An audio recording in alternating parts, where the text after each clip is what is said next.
Sugeng dalu Mbak Apri, Mbak Mimin. Sugeng dalu Mbak Limbuk Mak Cange. Sugeng dalu Mbak Limbuk. Injih. Gladi wanuh ndereki tepangan.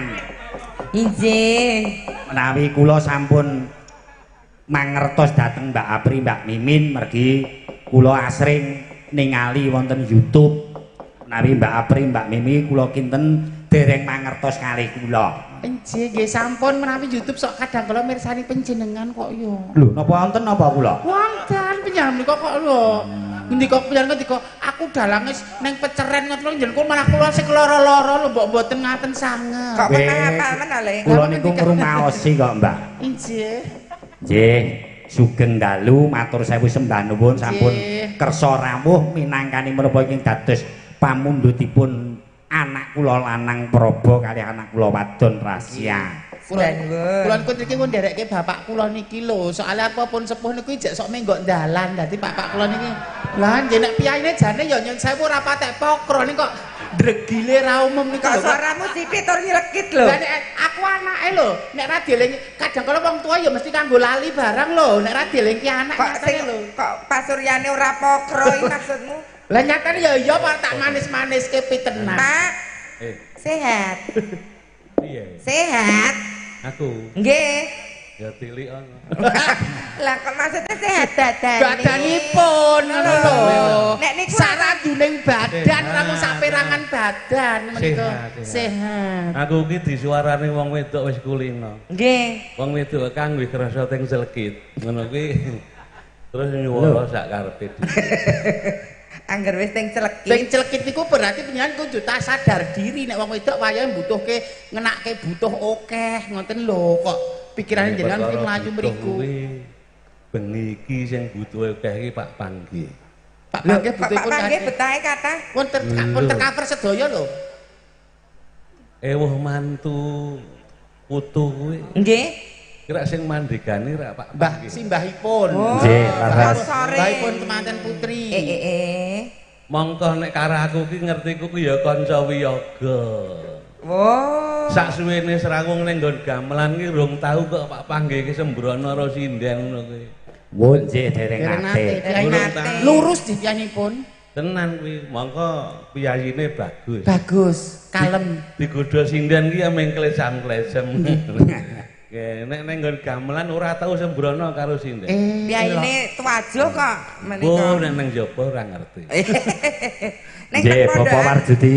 Kula. Ah, nggih, pokokipun ngaturaken sugeng dalu. Nggih, sugeng dalu. Nah, bekti kula katur nggih, Bapak. Matur sembah nuwun kula tampi asta kalih. Nggih. Jawaos sami-sami. Nggih, monggo. Sing digawe genti rudal iki sesuk. Nggih. Dalang anu ta? Rukun dalang ki ya rukun dalang Jogja. Mantu. Lho, arepe wuh mantu. niki sing rawuh ora nggih dalang-dalang seniman lho. Nah nika pimpinane sing kanggo lambe putih klupuk abang. Kupluk. Nika sesuk arep mantu Mbak Yujiati. Anu ta, Mas Torok nika ta? Iya, Mas. Torok kok torok. Malah wis. Alam kleru sithik kok ya. Kowe wingi jagong ora minggu wingi ning Perwasi. Minggu wingi mboten menika. Wah, wis suguhan ki ngantek turah-turah. Tamune okae ora umum, suguhane ya turah-turah. Sembodo. Tenan. Ana apa kae roti apa bubur surban? Kok bubur surban ini apa to, Pak? Sing nganggo mangkok ditutupi mlenuk kae lho. Oh, sup kok bubur surban. Lah ku mikir traveling tekan ndi bubur kok surbanan. Ono sate ono iwak empal ono. bakso ana, ya ta. Apa-apa ana. Komplit pokoke. Uyon-uyon karo campur sari. Luar biasa. Kok ya rati dawuh ya aku ya Iya. kanca-kanca. Tenan. Nggih niki ngaturke selamat kagem Nggih. anake Monggo Lena. Mbak Apri, Mbak Mimin, Pak Warjudi Kagem. mboten ketan namung sakpala monggo Jenengan nggih. ten Pak ndongake jenengan ndongake tulip Dateng Probo. anak kula Probo kalih Rena. Rena. Oh, iki wis dikirimi Rena ya. Aku wong lanang sing tak dongake sing lanang. Nggih. Nggih. Sampeyan Pripun? Kyai Putri engko ndongake sing putri. Injih. Sebabe kudu dibagi ngono. Lah niki telu ki pralon kabeh ki. Telu ki Pak Warjudi. Kira pagedhongane cari. Pak Warjudi. Pripun? Pripun? Ning kula nyuwun lho, Nggih. ndongake sing sae. Nggih. Margi suwargi bapakne Probo Kang Mas kula niku. Nggih, nggih. Riyen wong nggih nem-nemane asring kempal dateng Pak Warjudi. Pokokipun nggih pun prisa kiyambak to. Nggih nika ya kanca ya murid nika. Ha nggih mila niku. Ah ngeten nggih. Tuk monggo jenengan. Mantene lanang. nggih. Jenenge Prabu sinten? Probo Bayu. Bayu Probo Prasopo Aji. Ah, Bayu. Bayu Probo Prasopo Probo. Aji. Nggih, namung Bayu keren, Bu. Probo Prasopo Aji. Oh. Jan. Aku ya tuwa iki ora banget-banget le. War ngonekke budek ngono to. Oh, kok. Prabu. Nggih. Prabu kuwi werdine sinar. Nggih. Hiduplah yang bersinar neng lingkungan tonggo Teparo. Lah. Syukur neng wilayah, syukur neng daerah, syukur neng seluruh Indonesia. Hiduplah bersinar seperti nama yang Anda pakai. Amin. Hiduplah Probo. bersinar lho Mas Probo. Bayu. Bayu Bayu. ki Bayu kuwi dewaning angin. angin. Cepat mendapat informasi. Kok hubungannya angin karo informasi lho, Lah kan Pak? cepet lho. Informasi niku sing pripun? Sing gawa Informasi ki kabar. kabar apa wae cepet ngono lho. Kabar Nggih. cepet nampa kabar. Liyane rong entuk sisik melek dene mesti wis tok update. Cepet nampa kabar, cepet buang kabar. Prabu ki yoga apa wartawan lho, Jan? Lho, Prabu kuwi ya dalang, ya pengendang, ya pokoke komplit. Ketoke kene iki pengendang ngiras pates telik sandi kok Bridek. Telek sandi. Wih. Supaya nganggo wataking angin mergo Bayu ki dewaning angin. Angin. Ngendi-endi ana Prabu, ngendi-endi ana angin, ngendi-endi ana Prabu. Buatlah angin kehidupan yang harum membawa nama mertua kalian. Keluarga utamane. Probo Bayu ajan iki wos iki abot iki. Mertua sing digawe apik jenenge mertua mergo wong tuane dhewe iki angel digawe apik. Lah pripun lho kok saged ngoten? Angga tak tuku set. Set napa? Cet. Cocet. Kowe gelem apa dadi juragan? Walah, ngerti iki terus Prabu, Prabu Bayu Prasopo. Prasopo. Prasopo, sumpah prasetya. Sumpahmu bojomu ya mung siji kuwi sing resmi. Nggih. Umpamane aku pas dolan Jogja nglibet ya aja kengguh, pama Apri dolan rene rewel, sok dolanan aplikasi ya aja digagas.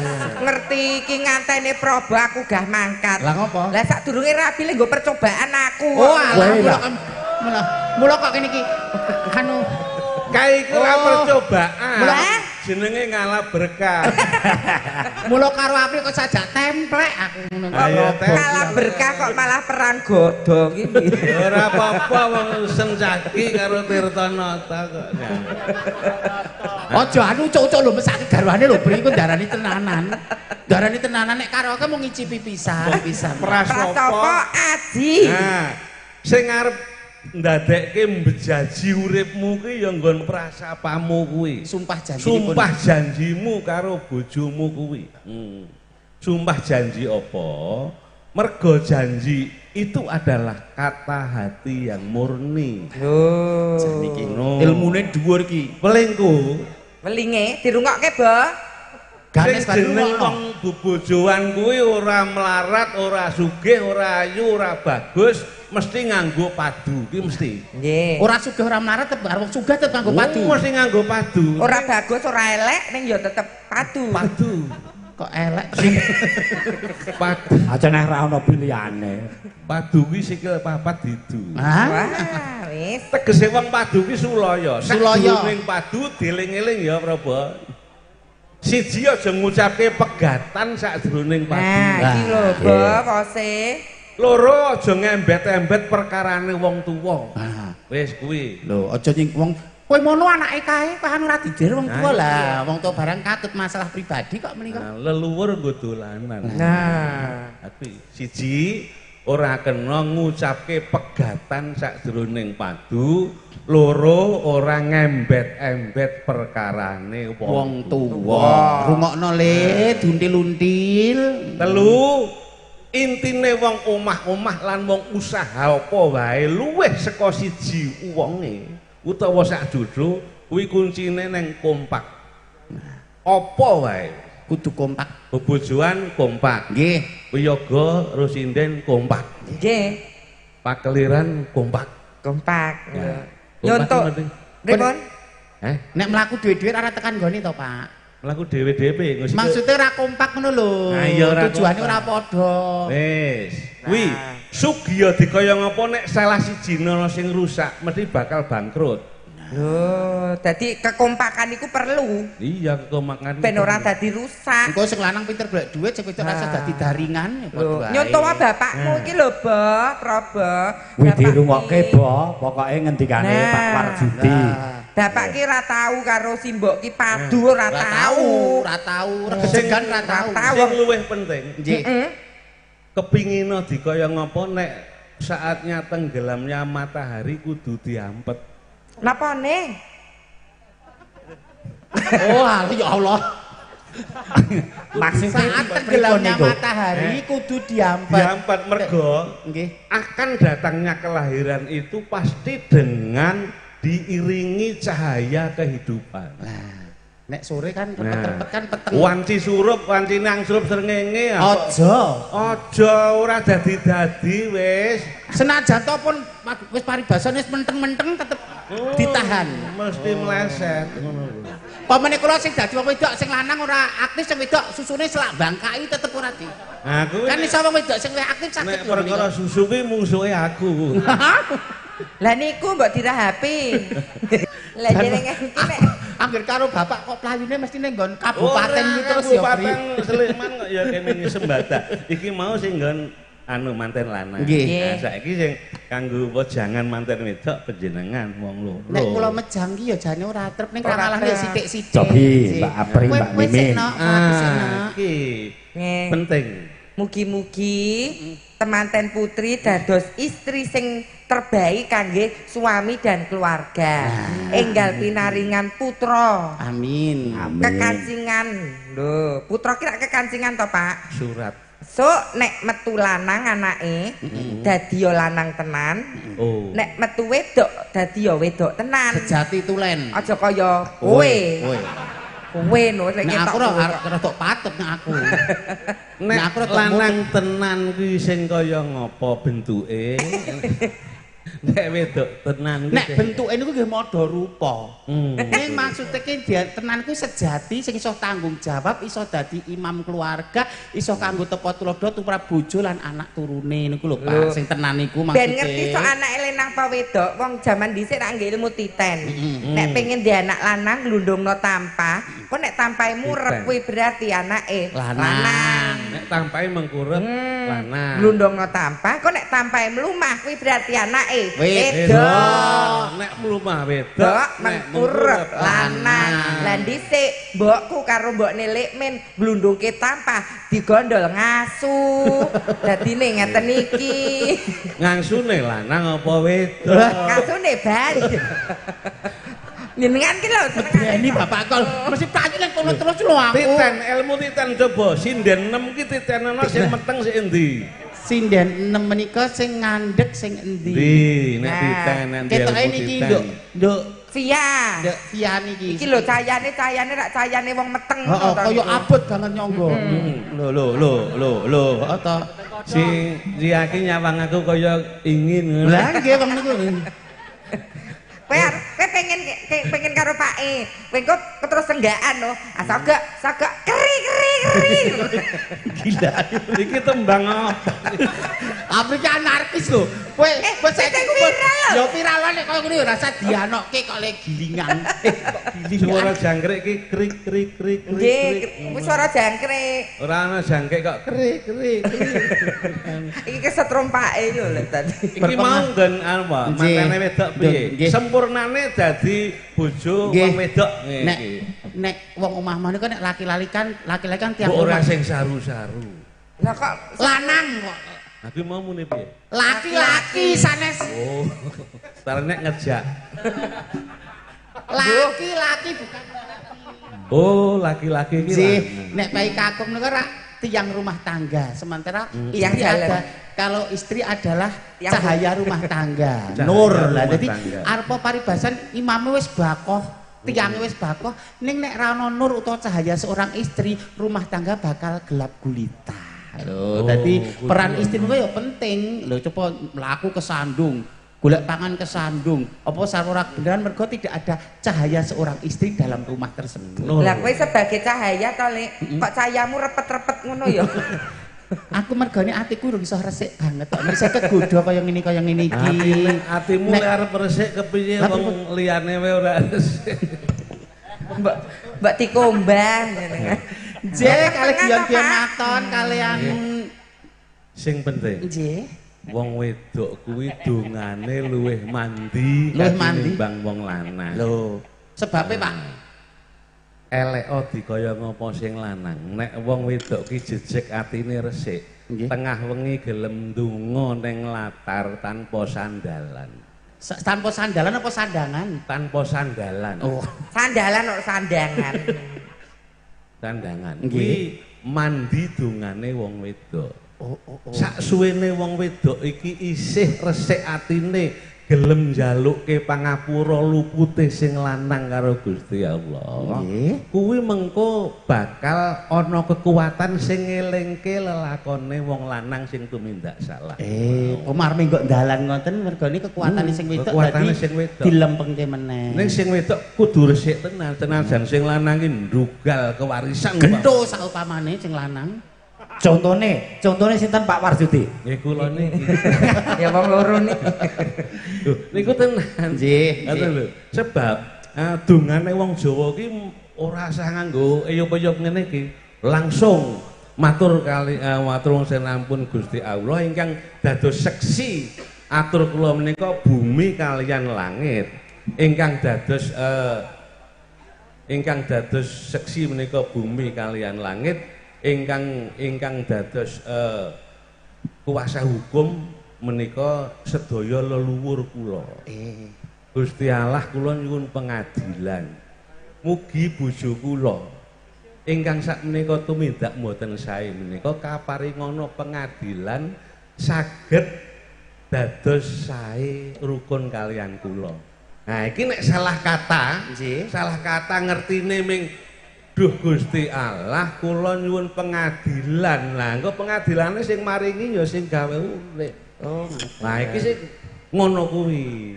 Segala urusan ya kuwi mesti rahayu.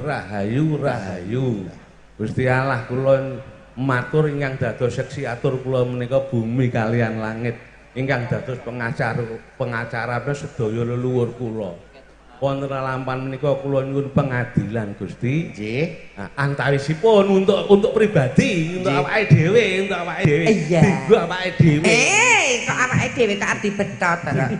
Dinggo awake dhewe kula nyuwun kaparingana bagas waras wilujeng wonten ing pundi papan panjang umur ingkang migunani dhumateng keluarga lan masyarakat. Amin.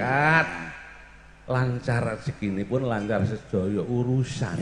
Diling-iling sesuk nyuwun ning latar tengah wengi ra nganggo sandal. Leres menapa ingkang dados pangandikanipun Pak Warsudi niku wau. Nek diunceki iki Kasunyatane wong nggih. Tak diunceki pancen nggih bener sedaya menika wau Mbak Apri Mbak Mimi. Nggih.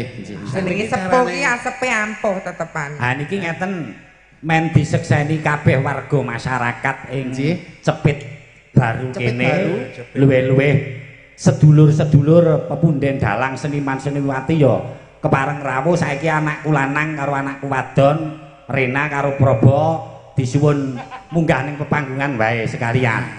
Men kabeh men do preso Probo ki wong sing kaya ngapa to? Rena sing ngapa? Yo, Le Probo anakku genduk Rena munggah ning pepanggungan kene. Yo, Jang yo, diiringi yo.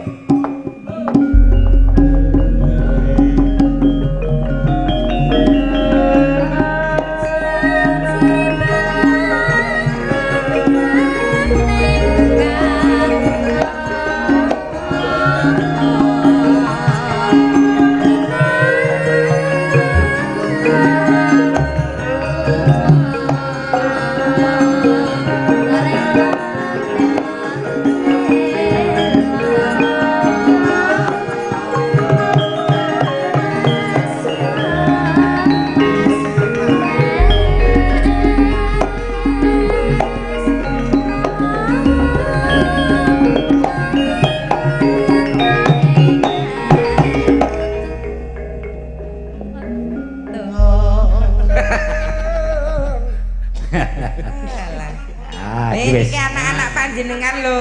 Munggah anakku Probo, Rena. Monggo Mbak Limbo penyanyi Kang Murba. Probo.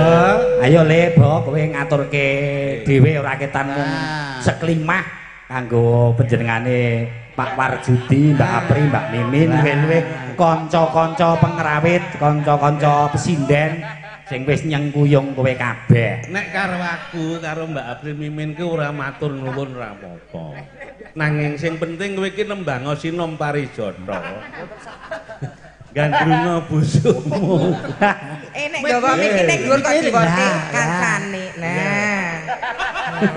Mek kok gerti. Iki bojomu jenenge sapa? Rena. Tak takonane engko le jawab piye? Nduk, Rena. Nggih. Probo kuwi awak sak badan sekujur kuwi sing paling tok senengi nggon apa? Wah, waduh. Kuwi jawaben. Nah. Siji kuwi. Sing paling tok senengi nggon apa? Wah, lah kula mboten mandang fisik ya, Pak.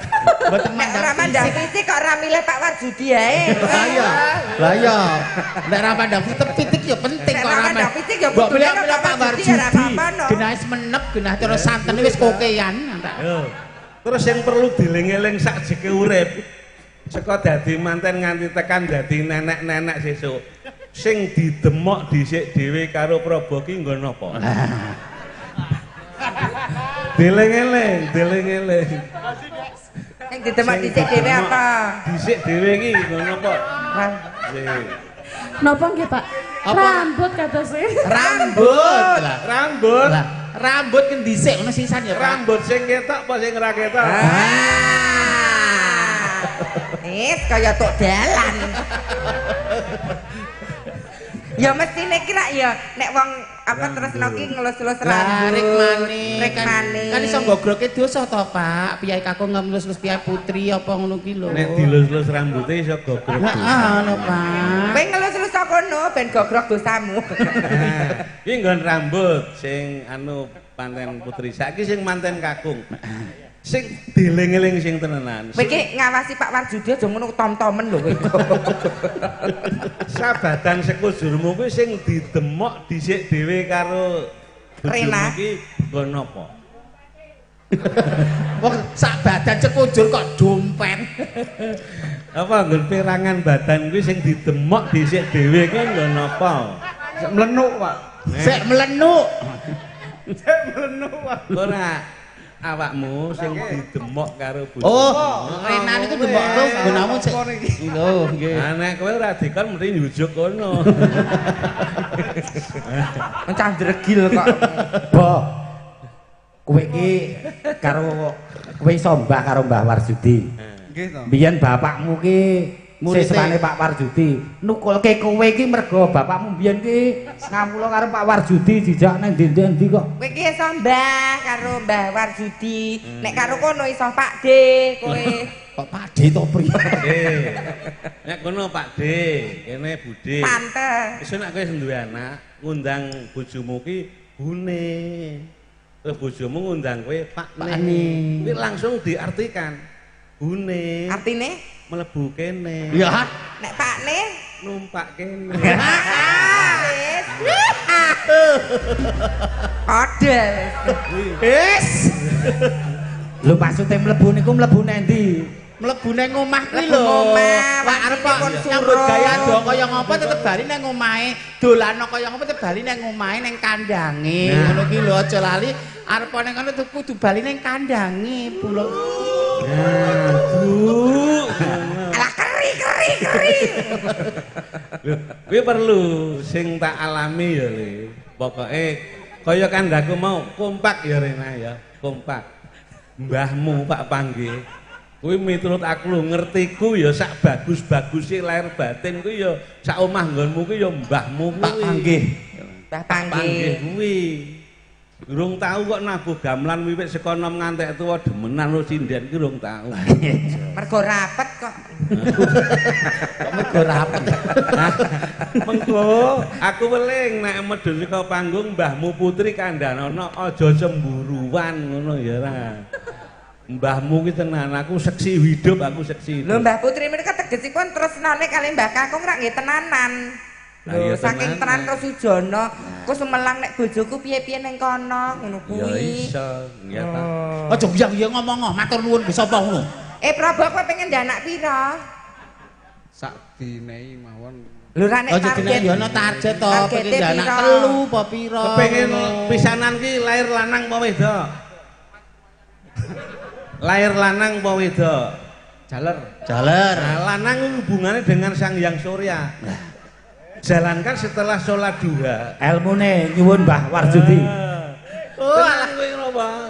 Jalankanlah setelah sholat duha, Sholat duha. matahari sudah agak tinggi. Nah, Sang Hyang Surya, Dewa Surya rak lanang. Ya, dengan posisi terbalik. Terbalik piye to, Pak?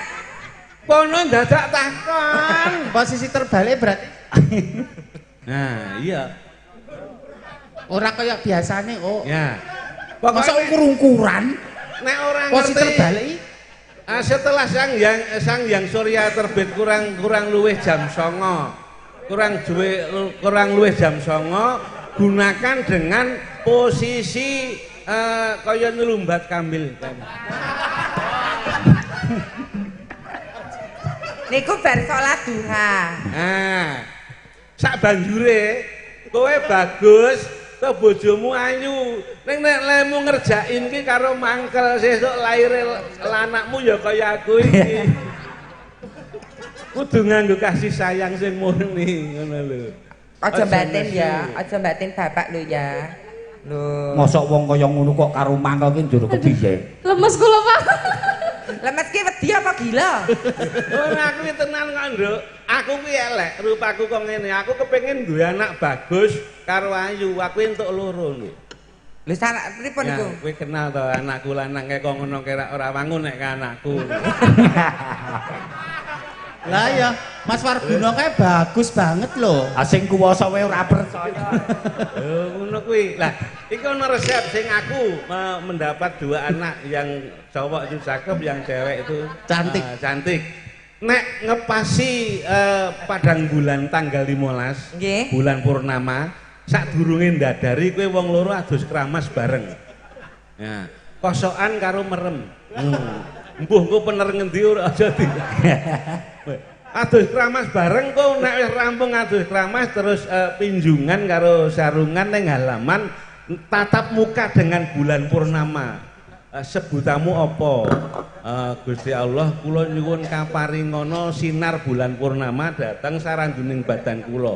Menawi gesang kula kalih bojo kula menika gadah turun, kula nyuwun dipun paringi turun yen lanang kados Sang Hyang bulan, Sang Hyang purnama, yen lair wadon kados Sang Hyang resmi. Nek kowe wis bertatap muka dengan bulan purnama, tuh enggal-enggal mlebu kamar. Ngapa, Pak? Pasang busi.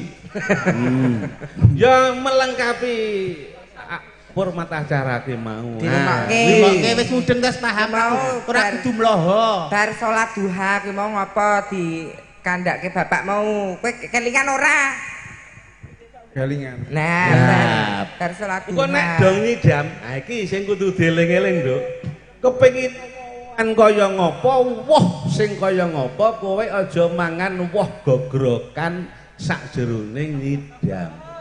Mangan woh-wohan sing dipetik saka tangan, ngono ya. Kuwi kanggo netepi ilmune wutah lan wutuh. Wutah sinar kehidupan matahari, setiap pagi mutahke sinar kehidupan, besok pagi muncul terbit wutuh meneh. Dadi wutah ning wutuh. Kowe duwe anak 9 ya wutuh 9, ngono lho. Duwe anak 6, wutuh 6 kuwi sing dijaluk ngono kuwi ya. Wis pokoke kabeh ngendikane Mbah Warjuti pokoke tok Diundil-undil. Pokoke mbok dieling-eling. Iki Yo saiki anu Prabu didhawuhi napa niku Pak Warjuti, Mbak Apri, Mbak Mimin. Ora ketan mung sak cengklengan. Nah, Oh, serapat. ya. Serapat. Yo le. Ya serapat, dados serapat manten nanya. Nggo pemanasan ben ra kecetit. Yo serapat sik. Yo serampat sik le ndak kesengko. Ya dilegani, legani Lego.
Burung rampung.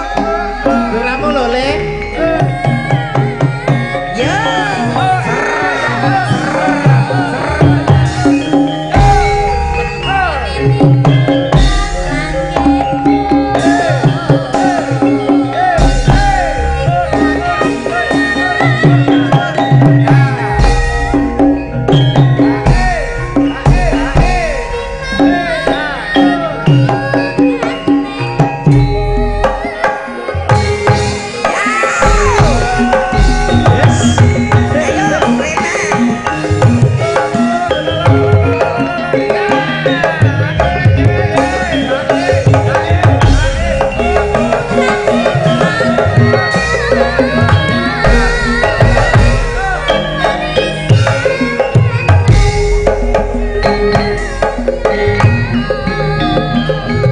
Ayo, Rena. Ayo Rena, iki yo penari yo, Pak.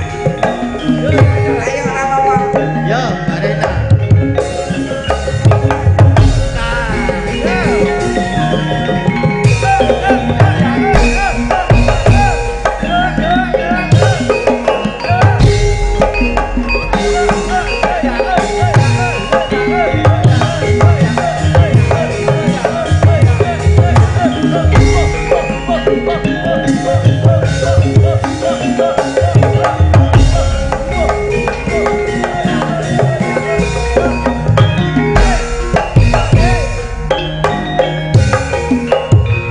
Prabu. Dikancani bojone. Wah, jan. Lho, sing wedok penari, sing Wong sak kanggo ora-orane. Dalang pengendang. Dalang wong ya joget ya iso. Oh, sesuk mesti nek anu nganggo kode berarti. Kode piye? Ayo, ukel seblak sampur. Keri. Kanggo sanepa bahasa tubuh to, Ces. Wah, urung apa-apa wis menggeh iki lho. Wah, buat. Iki Lho nak Mbak Apri, Mbak Mimin, No. nah anak kula Prabu niku wong pripun nggih saking wiwit saking mbahne yang sepuh kula ugi beksa Mastro Klono Topeng. Medune ten bapakne. Mbok cobi kula kok Suwargi Mas Gandung niku nggih juget dapukane nggih Brajanata. Bub sik Mas, Bub sik. Iki rak tari Klono Topeng. Topengnya copoten sik to, Pak? Iki udu topeng. Asli lah jan. Diketoke, Bo. Ora ketan sak gejan. Tok silih Sak gejan terus kiprah ora ketan mung sak kembangan. Oh. Diketoke kowe putu Mastro Klono Topeng kok. Putu master kok.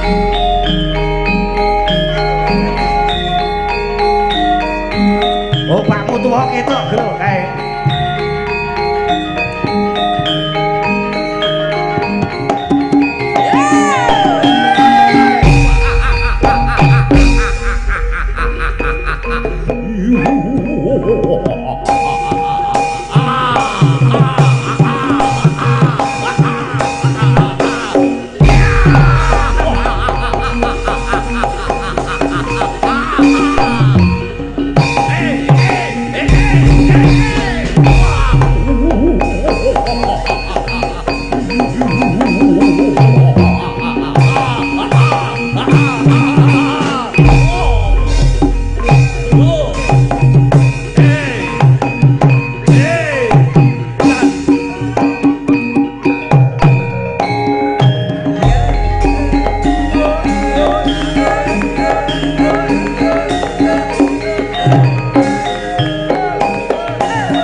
Elak tenan. Lah iya. Kowe ra kleru milih Prabu. Polahe kaya ngono. Dah kok kahanane terus piye aku yang ngono. Sesuk papno ya, Le. Dipap. Kok dhisik ora ngono ta, Bo, kowe. Dhisik kowe alus kok. Nggih niku cenan riyen niku cen alus. Nek iki Cilikane iki mayang nggih apik cah niku. kowe mau joget kelana ta? Keloni niki, Pak. Keloni. Ora keloni ning keloni. Keloni nek niki, Pak. Kuwi sanepa pituture wong tuwa tegese. Pitutur. Prabu Kelana. Prabu kuwi ratu. Ratu kuwi adalah pimpinan. Kelana itu hidup berkelana. Senajan kowe cedhak karo wong tuamu, nanging hiduplah berkelana. Ora semende karo wong tua, hidup mandiri ngono ya. Mbahmu maratuwa ki kena disesep bondone. Masa ming bondone lek disesep. Ya berkah pangestu. Lah. Arep diparingi bondo nek ora pangestane ya hancur. Nah, gek Prabu ki nek cakilan ya luar biasa Ya ile. apik ibetno ya. Tenan Oh, kok. apik, apik. Kesan iki bambangan cakil kok. Kok ra mesake mbok ngono ra sanggo bintang tamu kuwi wis probo dhewe le anu malah jos. Wis pokoke ngene le, Bok. Kowe raketan seklimah kowe ngaturke panuwun karo para seniman seniwati pepundhen pokoke sing wis nyengkuyung nggonmu tasakuran wis sing baku kuwi golek medun. Nggih, Pak. Matur nuwun, Pak. Ya. Nggih, sadurungipun kula nyuwun pangapunten. Saderengipun ampun dicethake kula tak baleni nggih. Saderengipun kula nyuwun pangapunten dhateng sedaya para tamu undangan utawi para pinisepuh, para bapak-bapak ibu wonten ing sak Apa butuh napas buatan piye, Bos? Warga masyarakat Bapak Ibu baru baru. Cepet baru mriki. Kula nggih baru kecepet. Nggih. Mengko. Matur nuwun. Nggih, napa nggih pokoke kula matur nuwun sampun ngajeng-ngajeng. Non? Sampun ngajeng-ngajeng. Sampun ngajeng-ngajeng. Nggih. Ngajeng-ngajeng napa niki? Kowe aja melu Pak, Aja melu kono, sekarang nermu dhewe kok ngono. Jurusane gon-gon perkara. Nggih. Sampeyan sampun bantu. Kang bantu nyengkuyung ngono le. Ingkang sampun nyengkuyung dicara. Bapak ibu-ibu. Oh, bapak-bapak sampun donga pangestu. Sampun paring donga pangestu. Dateng bapak-bapak ibu-ibu kula wangsuli nyuwun pangapunten nggih. Pak Warjudi ngoten niku kok senengane. Ingkang sampun paring pangestu kalian donga kangge kula kalian garwa kula. Garwa. Melinting kowe le. Garwa. Wah, Bojo kula. lah. Nek ngucapke kudu ngerti artine. Garwa kuwi apa? Ngono. Garwa ini apa to, Pak? Garwa ki sing siji sigar siji dawa. Aja lungguh wis lek matur. Nggih. Kalian para Seniman-seniman seniwati ingkang sampun kepareng rawuh wonten ing dalu menika kula nyuwun donga pangestu wong wau nggih pun mengestoni selamat ya Mbok nggih kula matur nuwun ngoten niku to. Pokoke niku nggih. Gek tiwas nganteni Prabu aku lali ra nyumbang iki lho. Apa-apa. Kali kanca-kanca pengrawit ugi waranggana kula maturaken gunging panuwun ngaturaken gunging panuwun ingkang ageng sanget awit sampun nyengkuyung anggen kula syukuran Ganes ket mogur keterangane terus iki. kurang banyune. Boten saged nyaosi napa-napa. Nggih, kula pokoke mboten saged nyaosi napa-napa. Alah, wah wis pahit. Wis ngene srayo serano harapan kok. Wis mbok marasa gelungan ae priak. Ingkang bakan menika pokoke kula matur suwun sanget dhateng sedanten ingkang sampun nyengkuyung dhateng pagelaran dalu menika. Iya. Tentunipun menika sampun napa nggih padha karo nyengkuyung anggen kula Nyengkuyung meneh. Nggih. Wis. Ya, terus. Boten saged nyaosi napa-napa. Mboten saged nyaosi napa-napa lemah terus ngoten. Kejawi namung kula nyuwun sumbangan. Nggih niku mawon. Wis kok lek kok diblondrok karo bapak mbahmu Warjudi ae. Saniki ya bahagia selalu. Kan ngomong genting niki. Oh iya iya. Sithik nduk. Nah. Suara wanita. Lah kan sapa ngerti sok aku golek kos. Sapa ngerti sok aku ning Jogja ndek pacar golek kos-kosan daerah kene kan ya kudu ngerti. Monggo monggo. Kudu iso ngembangke ya to Le. Kok jur lungguh. Hae lho kowe iki. Ayo, Dek Rena. Jenengan wangi banget. Jajak kowe. Lho. Hati-hati lho agak ngono sing ngelangi lho. Wis. Wis iki tanda-tanda iki wis kok wis. Alah dadi kelingan dhisik-dhisik ta. Keling-eling ala berkah. Kelingan ya keri. Iya. Ayo Dek Rena. Ya Rena, yuk. Bahasa Indonesia, Nduk. Bahasa Indonesia. Bahasa Indonesia aja. Bahasa Indonesia enggak apa-apa sayang. Ora apa-apa.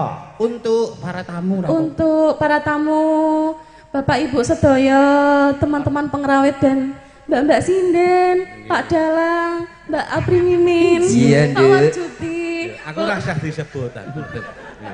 Matur nuwun sangat sampun disengkuyung. Pokoke matur nuwun omah teles Gusti Allah ingkang sing bales. Amin. Semoga teman-teman semua rezekinya melimpah berkah barokah. Amin. Doakan usaha simbah saya. Doakan usaha simbah saya kos-kosan lebih lancar. Amin. Semoga saya bisa mengembangkan usaha penginapan. Ya terek. Mbahne kos-kosan putune. Sing baku bejo donya bejo akhirat. Langgeng ya Prabu kali Rina. Iki ngadeg ta. Mbah, lho kowe engko jek nyambut gawe ekstrim kok ya nih tur. Kowe jek horor bareng kanca-kanca. Memang seneng. Kula remen sanget. Lah iya. Remen sanget. Iya. Oh, jenengan mboten remen. Rita-rita nggih remen ta. Ora jodoh iki. Seneng ya seneng ning gentenan. Wis matur nuwun ya Le. Nuwun ya Le. Muga-muga apa jenenge Bagya mulya. Bagya mulya. Amin nggih. Ditresnani bojone istrimu adalah ladang pahalamu. Dadi sing paling ayu ki bojomu. Nek nyawang wong wedok ki aja mergo rupa, aja mergo bodi. Lah nek rupane ayu, bodine apik, dibuka engko isine padha tekmu, ora kowe malah nangis kaya wong bedol pohong malahan kowe. Gila. Nggih.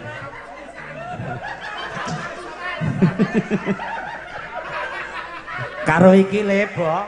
Nggih. Kowe wis tau kapusan to? Wow. Woi.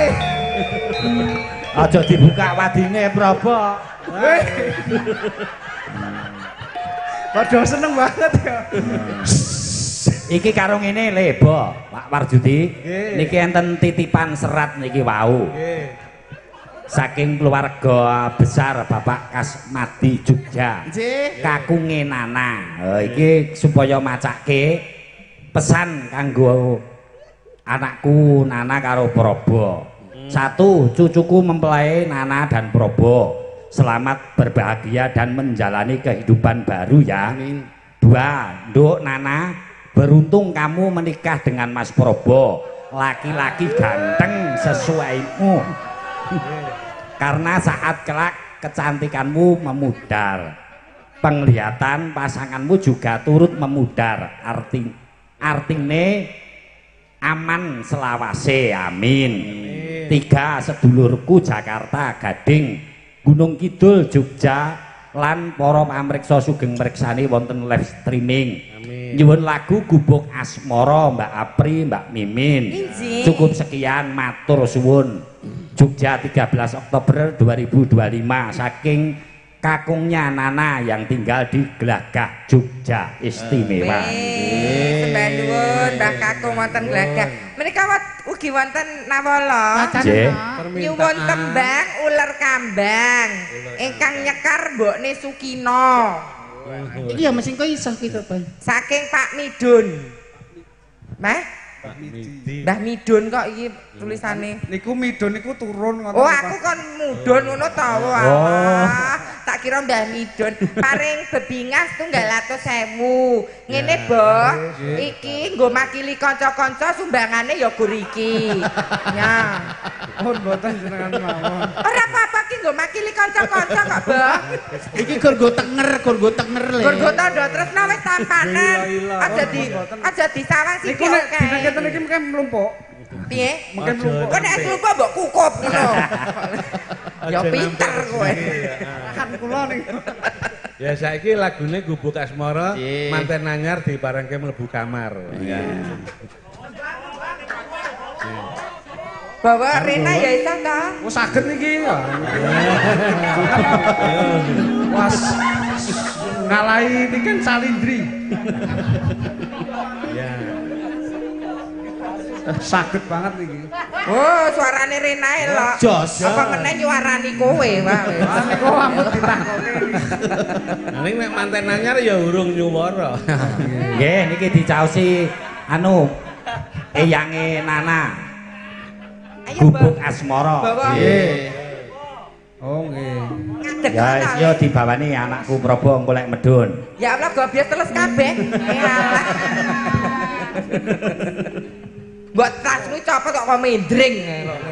Kok kaya bang titil. Titil. Ya gek bawa kukur.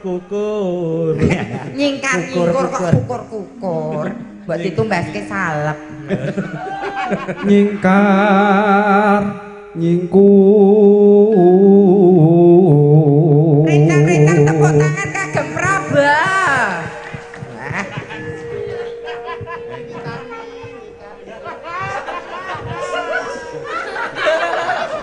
Lah alah, iya. Wah, kaya nek sing wedok emoh terus dipaksa. Ayo. Aja saiki aku lagi anu. Ayo.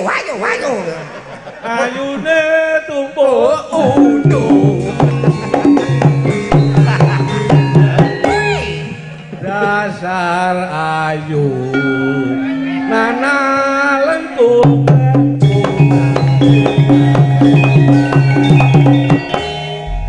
Sampun, Mak. Kowe tak kula ketok asli kula niki, Pak. Soalnya kene style mode kalem kok ya ning kene. Kok niku pun kula gawe wibawa lho ten mriki. Kowe iki digandrung bojomu kok emoh piye ta? Nek emoh kok tak wakilane piye? Wis, apri iki naluri. Ayune tumpuk unduh. Pri, lerenono nalurimu begenggek iki lerenono. Iki neruske perjuanganmu. Iya, Ba. Wiwitane nyingkar nyingkur.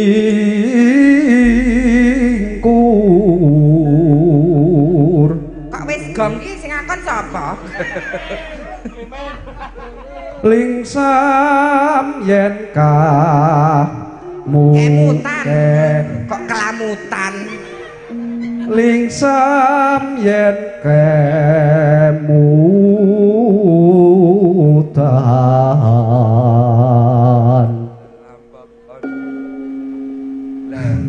Wong wedok kok lelampahan kangka uri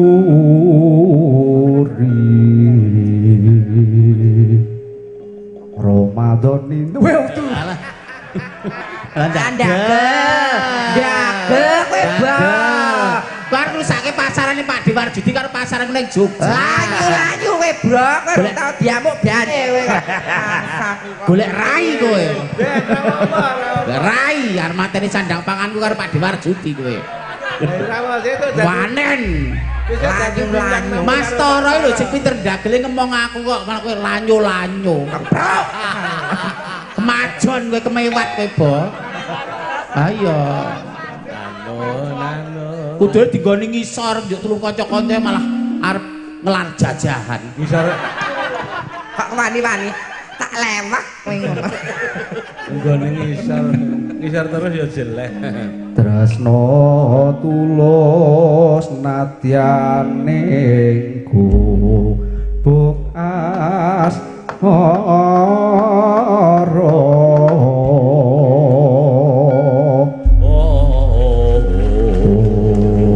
sebetiar kalau auto.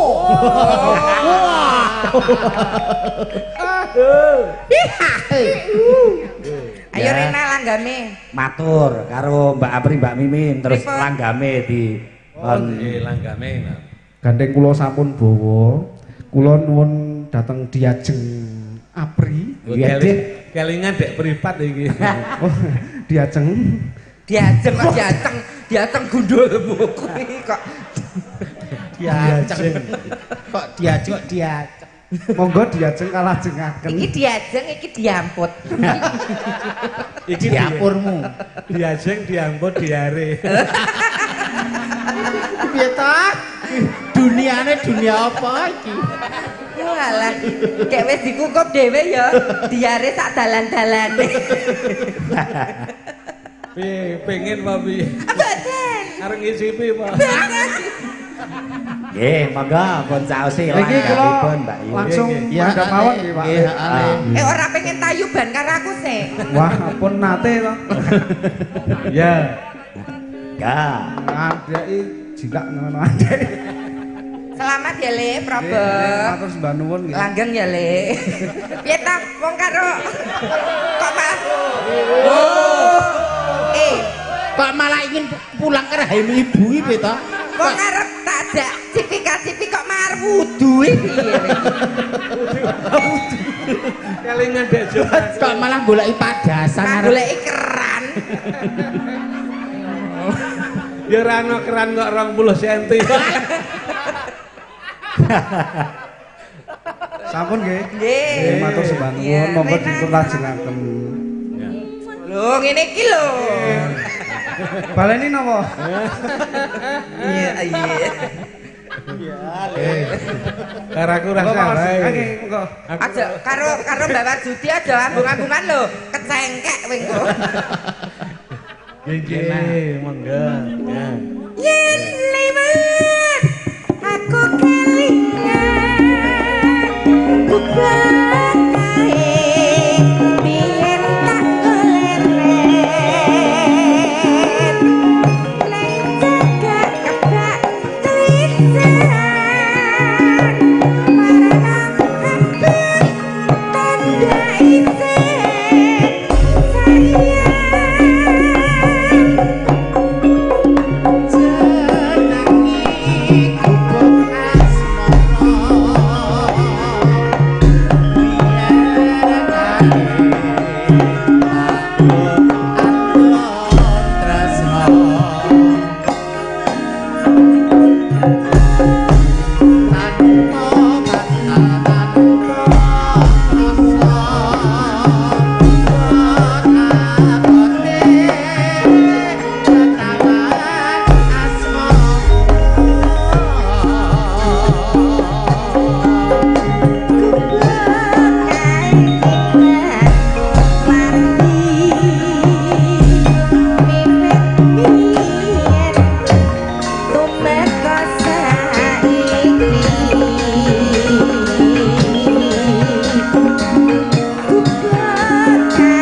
pamundutanipun Mbah Kakungipun saking Glagah nggih. Nggih, matur sewu sembah nuwun sampun dipun aturaken Mbak Apri Mbak Mimin. Nggih. Niki tasih wonten pamundutan. Welah napa niku? Mereka buat kedua mempelai Mas Probo dan Mbak Rena, semoga menjadi keluarga yang sakinah mawaddah warahmah. Amin.